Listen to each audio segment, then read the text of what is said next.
Alright guys, welcome back to another video, and today's something a little bit different, and I thought I'd just do it just to help you out and see what you want to take out of it. It's up to you, but what I'm going to do is show you basically the things I'm going to be tracking in my day trading. Just the little things I'm interested in, and it'll build up over time, and I prefer to do it now rather than coming back in a year's time and tracking all of these data, because I just went over my 40 trades that I was forward testing, and just going back over stuff, I hate doing that. It just pisses me off. So yeah, I'm gonna start off with very basic. What is this? So trend, again, if I'm in a trend or not, then I'll write that yes or no. So the counter trend moves, obviously no, and then the pullback trades are obviously a yes. So that's just a simple thing just to filter out all my data. Currently, I've not had any counter trend moves. Trending moves, so they're all counter trend. Now, I don't trade any patterns or FTBs or anything like that, right? It's only pullback trading and counter trend trades so far. So reversal, this is mainly for the 5 minutes. So is there an official 3-point plus reversal on the 5 minute? So simple as that. Then grading trades, I see they're all graded 6, right? But they all have their various reasons, and I'm big on grading my trades. So I think it's something that will be very beneficial to me in the long term. I don't know why I said very big, Jesus. But obviously there's not going to be 10 or 9 out of 10 trades, or even 1 or 2s, right? But if I'm sort of aware of the quality of the setups, let's say in a year's time I've got 100 trades and whatnot, and then 15 of them are 8 out of 10, but out of these 15, 13 of them win. Well, I'm more confident to actually enhance my position size according to that, according to my judgment. So it's more of a longer term position thing. Again, this is a write up why. So this takes into account structure, major levels, minor levels, the strength in the RSI, the daily perspective, the entry, stops, targets, all of that is just sort of my intuition. I don't want to use the word intuition, but my thoughts on it, right? Daily bias, again, how does my daily bias compare to what it was? Now, next thing I do have is the blue things are mainly for the trends. So 1 hour swing, right? So what I mean by that is, let's go on the Euro Aussie. I think you can provide decent examples.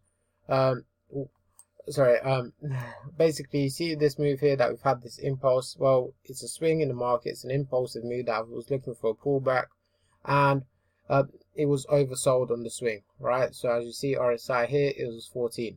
So I simply go to this level and I'll say 14, right? Again, I haven't had any trending moves, so you wouldn't see that.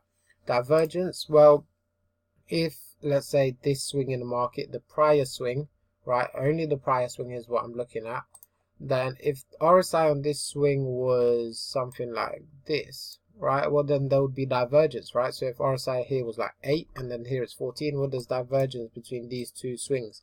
So I want to take note of that. Something I'm keen on, something I'm quite big on, and you see me implement it in my trading, and it can affect the conservativeness of my opportunity, right? So next I've got hidden divergence. Again, Euro Aussie is a great example for this, so that's why I came on this chart. But you see RSI here is actually 56, and then our next outside return, even if it was just this one, right, is 63. So we actually are lower in price but higher up on the RSI. So that's hidden divergence for you. And I haven't really tracked it before, I haven't really paid attention. I don't know why. I just felt like I don't think it was ever a need really. I just thought, yeah, I'm just going along with it. But I'm out of curiosity now, I might as well track it. That's the way I see it. Next, double top or bottom. I'm not talking about entry. I'm talking if I'm right. So we had this opportunity here, right? And I'm looking to get involved in this kill zone that was there. If price came up there and we had a double bottom before we pushed into this kill zone, then I would class as a double bottom. And let's see how does that affect my data, because more often than not, I would still take this opportunity, right, regardless of the double top or bottom. And that came from some testing I did. It was on a lot of impulses and stuff like that, so something I tracked myself. So there's that. And then last one is obviously quite self-explanatory: minor, major, or room to go lower. So if this is where we came to, I always look at the close, right?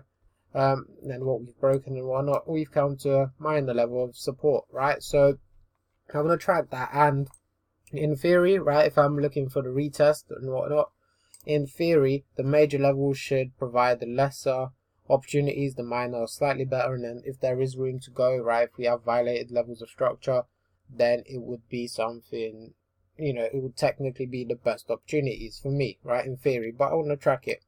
Next, we got the RSI, and that's on counter trend moves. So for me, this would be on the New Zealand yen. That was a decent example. So I took a short off this structure level here, right? This is exactly where I shorted, and as you see, RSI was overbought here at 84. So simple as you type in 84. This is the exact setup. All right.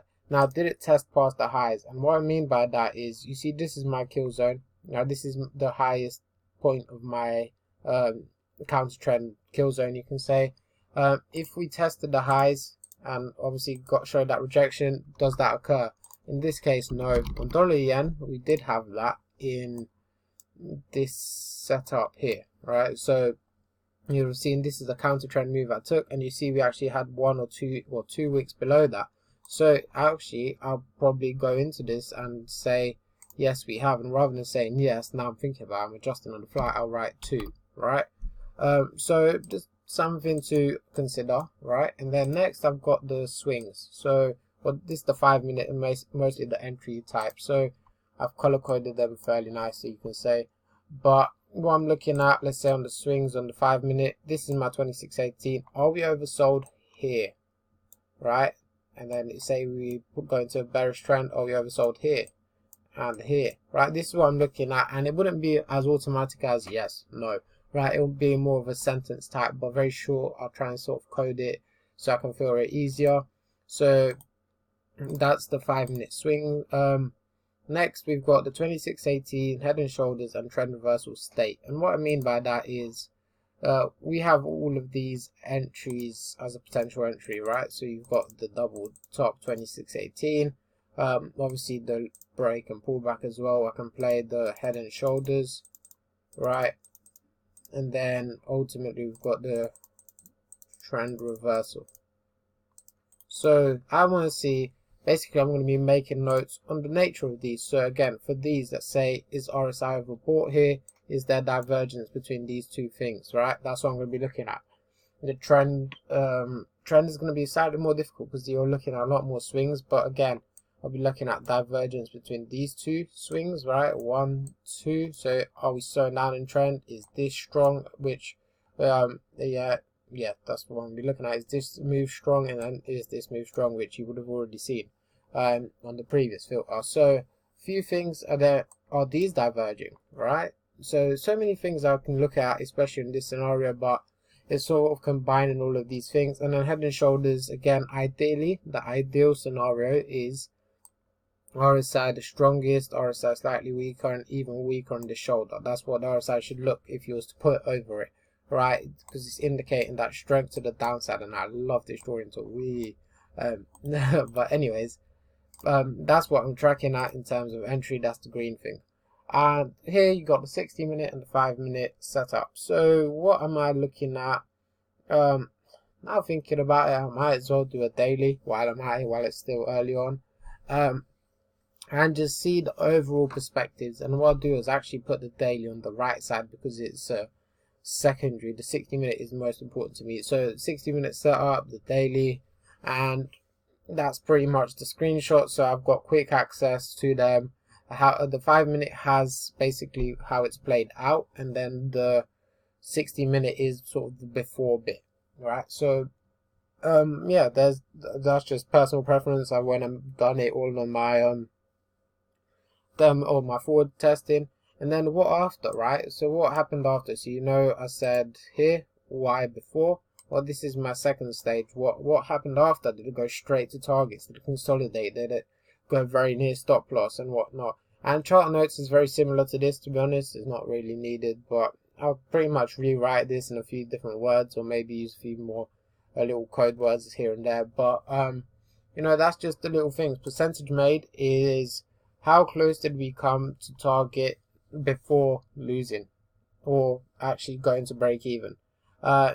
Well, actually it wouldn't apply because I've already got the filter in place, right? So I might have to reverse the way I use it. So rather than saying, oh, I've actually taken it to break even, if this is a break even trade, then I'll be like, you know, it worsened the situation, like a missed winner, or so missed win, or I would have said missed, you know, loss. So that's something I'll be looking at.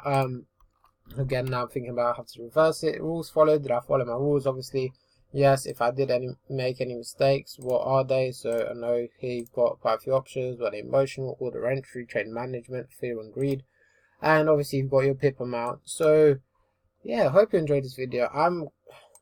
These are the things, like I said before in the start, like I can see these very long term, and I'm very keen on these things. And as you see, I'm looking to almost specialize in RSI, right? I look at it a lot more than other people would, and I use it slightly different way.